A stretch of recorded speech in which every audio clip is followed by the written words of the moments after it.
Geological Administration Amerika Serikat menghasilkan penemuan adanya gunung berapi di bawah laut Indonesia. Lokasi gunung ini dinamakan Kawio Barat karena letaknya berdekatan dengan Pulau Kawio di Manado, Sulawesi Utara. Gunung ini tergolong sangat besar, yaitu dengan ketinggian mencapai 3.400 meter. Temuan ini sekaligus menjadi indikasi masih banyak gunung berapi bawah laut dan tersebar di Nusantara. Selain Indonesia, ditemukan juga 12 gunung api yang berlokasi di bawah lautan beku di kawasan Kutub Selatan dan beberapa di antaranya masih aktif. Selain itu, ditemukan juga kawah berdiameter 5.000 meter yang diduga terbentuk akibat letusan gunung berapi. Philip dari British Antarctic Survey mengaku mereka pun terkejut dengan penemuan gunung berapi bawah laut yang terbentang di South Sandwich Island ini. Dan penemuan ini pertama kali di wilayah tersebut. Penemuan lainnya menyebutkan adanya gunung berapi di bawah laut Christmas Island, Australia. Dari temuan-temuan tersebut yang kemudian menjadi tantangan adalah bagaimana mengungkap rahasia tentang gunung api ini untuk kedepannya, juga tentang bahaya yang akan ditimbulkannya.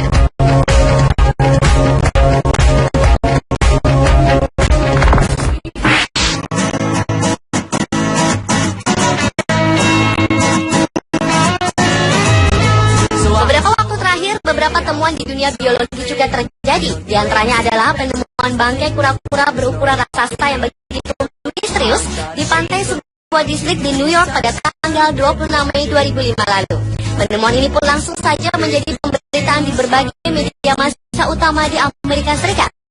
Kemudian penemuan ini pun dikaitkan dengan legenda Laut Jepang Gamera, yaitu sebuah kisah tentang monster yang begitu melegenda di Jepang. Legenda Gamera sempat terdengar sampai tahun 1980-an hingga akhirnya muncul kembali melalui figur Ultraman. Namun tentu saja kebenaran tentang hubungan antara penemuan kura-kura raksasa dengan legenda Gamera masih menjadi sebuah misteri yang diragukan kebenarannya.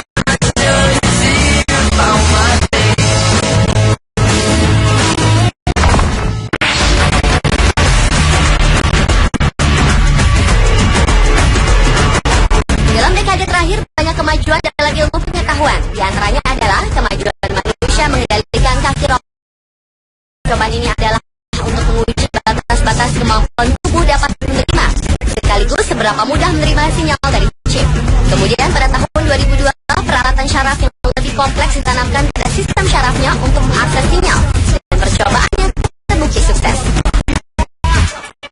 Kemudian percobaan penanaman array sederhana pada istrinya dengan tujuan untuk menciptakan suatu bentuk empati telepati atau menggunakan sinyal internet untuk berkomunikasi jarak jauh dan berhasil sukses menghasilkan percobaan murni pertama komunikasi elektronik antara dua sistem saraf manusia. Meski dianggap kontroversi, namun eksperimen yang masih berlanjut hingga kini dan menjadi inspirasi banyak ahli di bidang ini.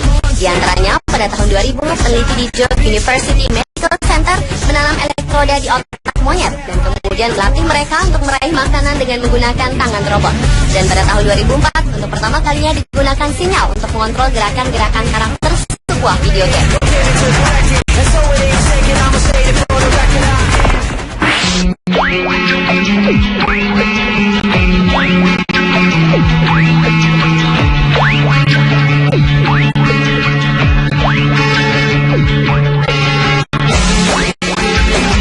Setelah penemuan terbaru tentang planet Mars pada tahun 2000, para astronom juga mendeteksi telah diketahui sekitar 400 exoplanets atau planet-planet asing.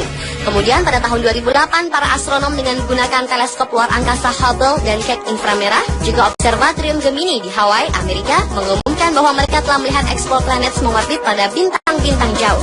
Pengamatan Keck adalah deteksi inframerah dari 3 exoplanets mengorbit bintang HR8799 di jarak 150 tahun cahaya dari bumi. Sementara Hubble melihat satu planet besar mengorbit bintang Fomalhaut dengan jarak 25 tahun cahaya dari bumi. Penemuan ini menimbulkan pertanyaan adanya peradaban luar angkasa yang bukan tidak mungkin dapat melihat kembali ke kita. Meski informasi ini masih menjadi perdebatan, namun penemuan tetap menjadi sebuah penemuan terbesar di dekade ini.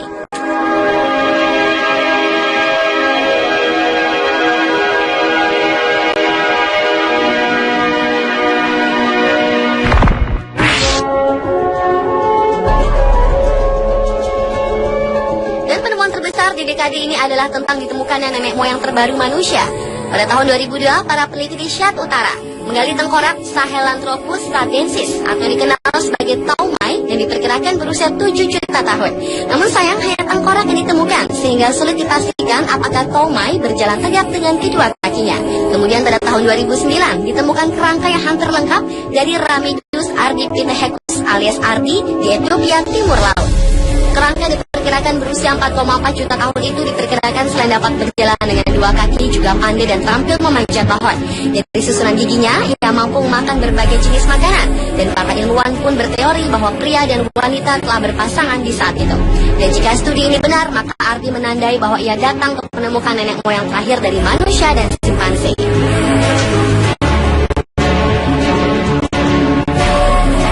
Pemirsa, adalah ketujuh penemuan terbesar dalam satu dekade terakhir versi On The Spot.